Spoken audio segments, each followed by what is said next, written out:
Dear students, R. N. Shukla here with solutions of English sections. Tier 1 exam held on 18 July Shift 4 in 2023. Last year के 18 जुलाई shift 4 में हुए tier 1 के English sections के solutions के साथ आज मैं प्रेजेंट हूं आपके साथ. So without making any let's start. The first question is the love between them is blooming. इसके एंटोनिम हमें लिखने हैं. Select the most appropriate antonym of the underlined word. The love between them is blooming. Blooming का मतलब बढ़ना, तो यहां होगा flourishing. Flourishing. Blooming is flourishing. Sorry, I have to write antonyms of this. So blooming, flourishing is the synonym of this. So its antonym is fading. Fading is the correct one. Flourishing is synonym of blooming. This is synonym. This is synonym. And fading is the antonym of this. Antonym. Sprouting आप जानते हैं, growing जानते हैं. Sprouting means germinating, growing means to grow something, to increase. So next question. The given statement has some words with incorrect spellings. Select the most appropriate option that corrects the spellings.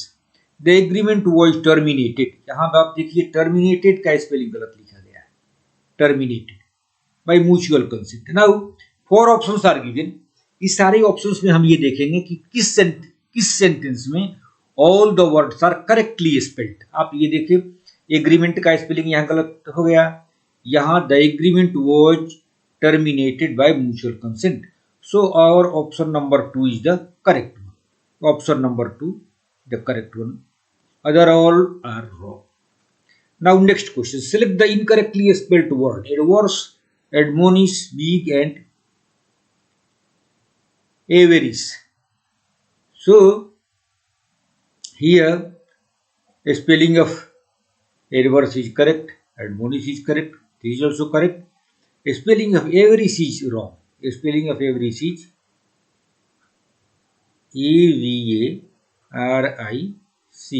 average. average means होता है क्या?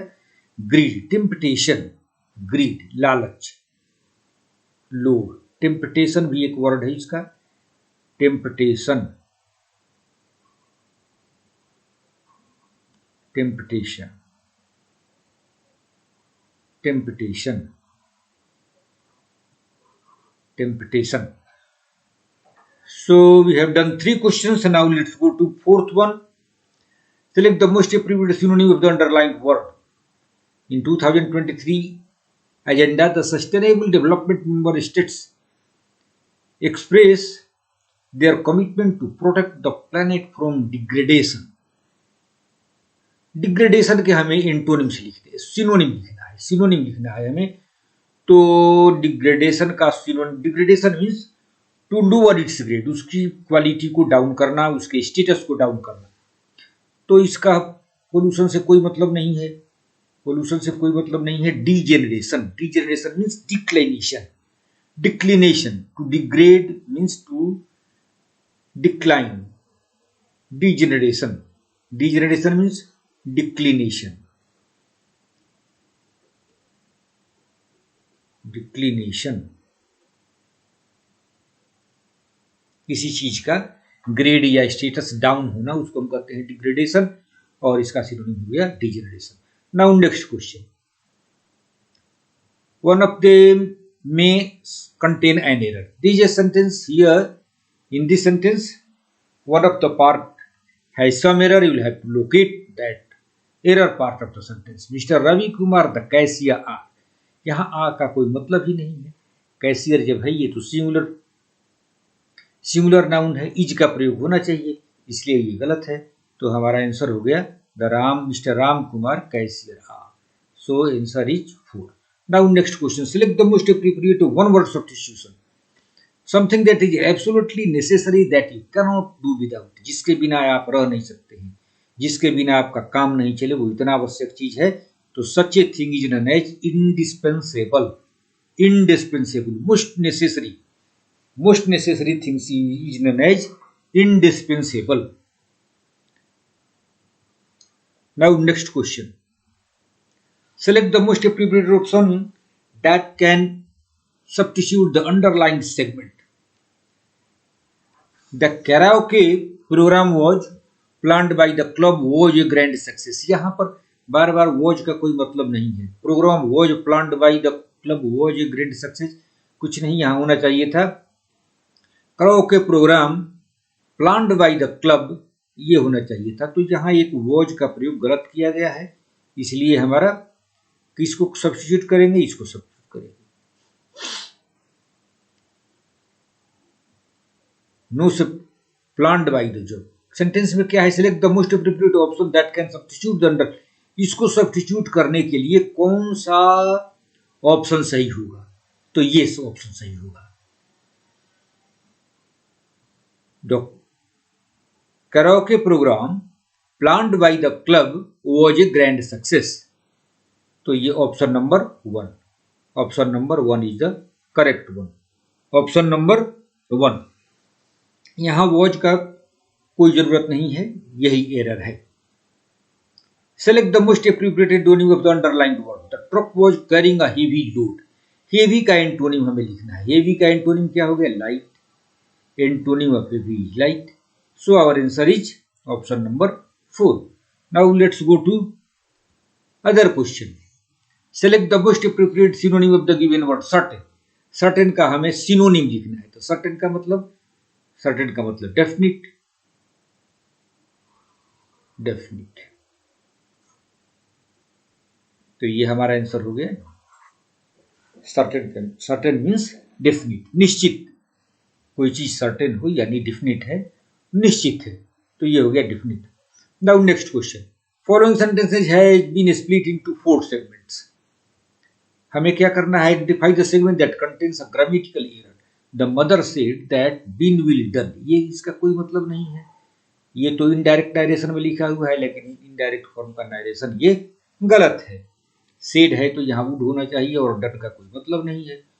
सो ये part इसका error part है, third इसका error part है। Select the most appropriate option that can substitute the underline segment. Underline ये क्या है, ये होमोनिम्स, होमोफोन है, होमोनिम नहीं है, होमोफोन है, होमोफोन कहते हैं इसको। कई जगह लोग इसको होमोनिम कह रहे हैं, वो गलत है। होमोनिम में सेम स्पेलिंग होता है and different meanings are there with same spelling, same pronunciation. If the meanings are different, that is known as homonym, and spelling is different, pronunciation is same and meanings are different, that is known as homophone. मैंने बहुत जगह देखा है कि लोग इसको homonym बोलते हैं, क्वेश्चन में भी कहीं कहीं आता है, लेकिन मेरे अनुसार वो गलत है। तो ये देखिए, PREY, प्रे का मतलब होता है शिकार करना, PREY, इस प्रे का मतलब होता है शिकार करना, और ये प्रे है प्रार्थना करना, PRAY। स्पेलिंग सेम है, sorry, spellings are different, pronunciation is same but meanings are different. ये प्रे अलग है, ये प्रे अलग है। तो यहाँ क्या होना चाहिए, इन टाइम्स ऑफ डिफिकल्टी प्रेज, कौन सा प्रेज, ये होना चाहिए, PRAYS, प्रेज। ये प्रेज अलग होता है, ये होता है एडमायर। इस प्रेज का मतलब क्या है, एडमायर, प्रशंसा करना। ये प्राइस है, आप जानते ही हैं, ये प्रे वही है।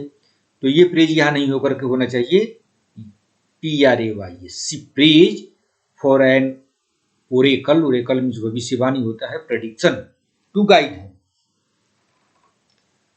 Now next question, select the option that can be used as a one word substitution. Animal living both on land and water.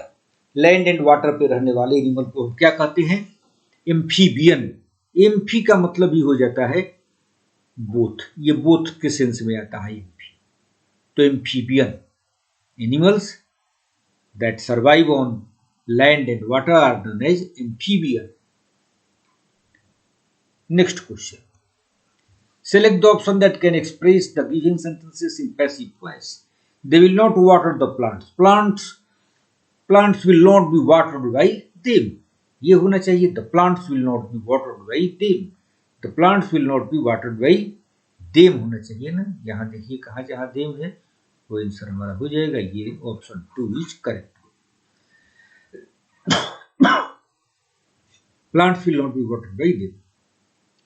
Select the most appropriate option that can substitute the underlined segment in the given sentence.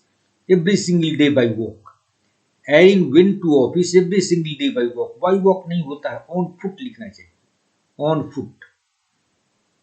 On foot. On foot. On a walk हो जाता है. He goes for a walk. ये हो जाता है. लेकिन bye ये walk नहीं होता है, ऑन फुट. तो ये देखिए जहां ऑन फुट होगा वो सही हो जाएगा. Every single day on foot.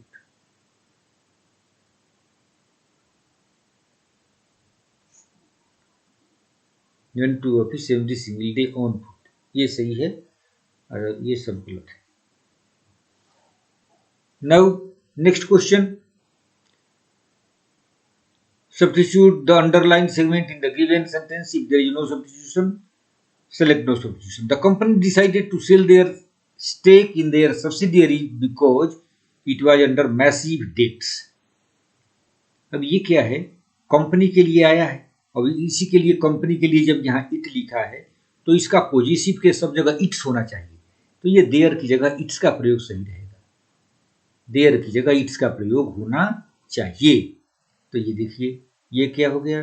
15 का second is correct. Sell its stake in its subsidiary. यहीं से पता चल जाता है कि जब इट का यूज हुआ है तो ये तो सही है ही, हमें इसी को सही करना है. अंडरलाइन देखो तो हमें देयर को इट्स में चेंज करना है. Now next question. Sentences of a paragraph are given below in jumbled order. You'll have to arrange them in a coherent way. Arrange them in a coherent way. Shopman was very interested in selling the creamy box to her as he would gain a big margin. The man on the counter showed her an exquisite little enamel box. As the box was too expensive, priced 28 guineas, she asked the shopkeeper to keep it for her. She went inside a little antique shop in Curzon Street. This was the usual shop where the shopkeeper was ridiculously fond of serving her. तो ये पहला sentence हो जाएगा D. अब इसके बाद जब जब जब शॉप में लड़की इंटर करती है उसके बाद शॉपकीपर उन्हें सामान दिखाता है. तो ये हो जाएगा बी, हो जाएगा हमारा ऑप्शन नंबर 2. और डीबी जब आपने सिलेक्ट कर लिया डीबी तो डीबी के बाद एसी होना ही है. डीबी के बाद एसी और दूसरा कहीं है नहीं तो इसलिए डीबी एसी हो जाएगा. लास्ट सेंटेंस हम पर भी लेंगे.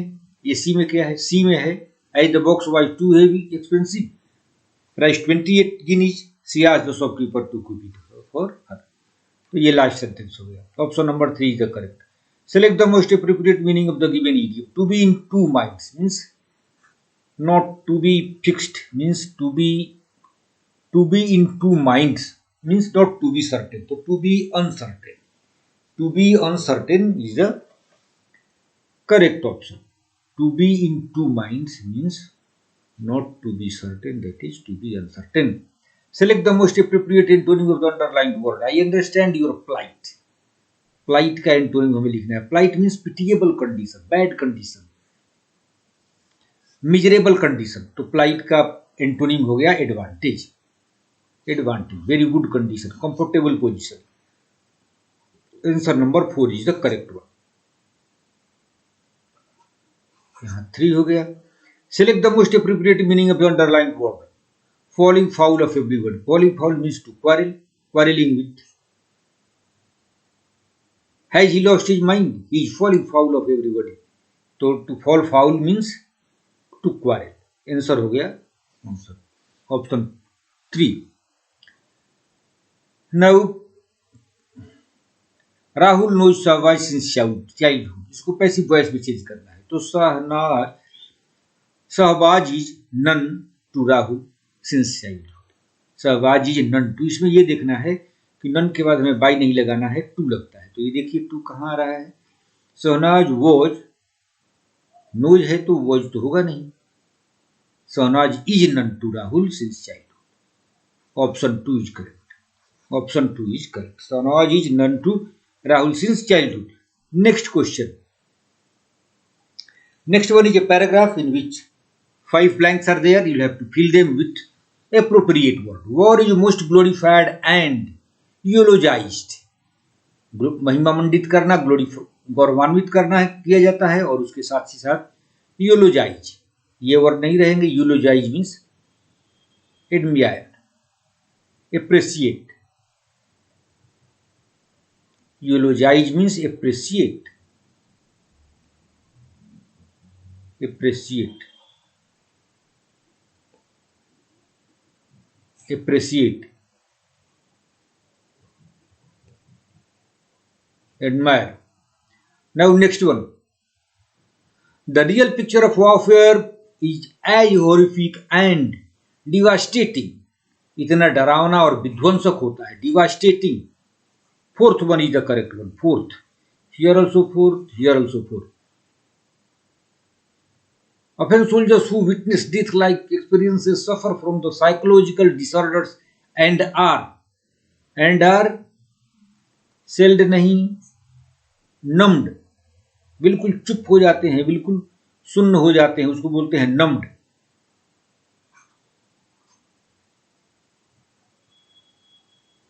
Suffer from psychological.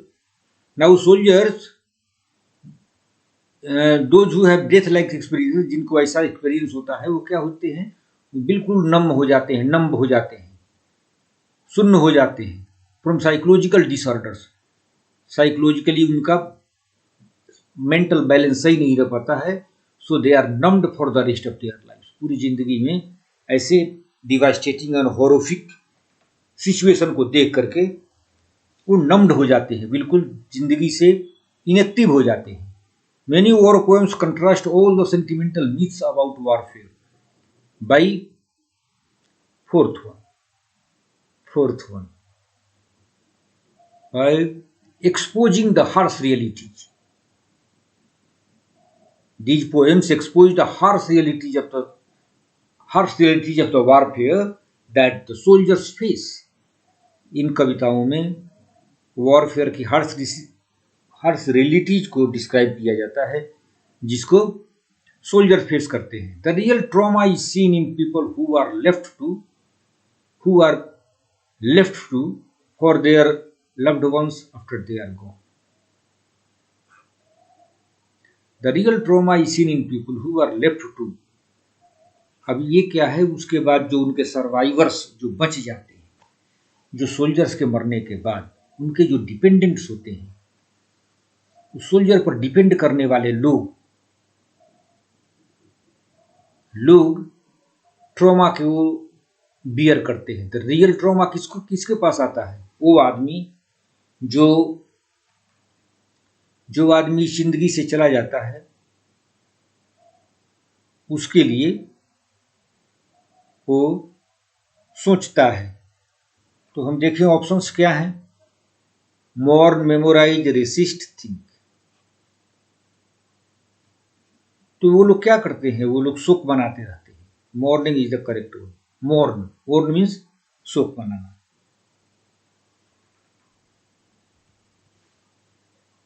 The real trauma is in people who are left to mourn for their loved ones after they are gone. तो ये हो गया mourn, MOURN, mourn. Mourn means शोक मनाना।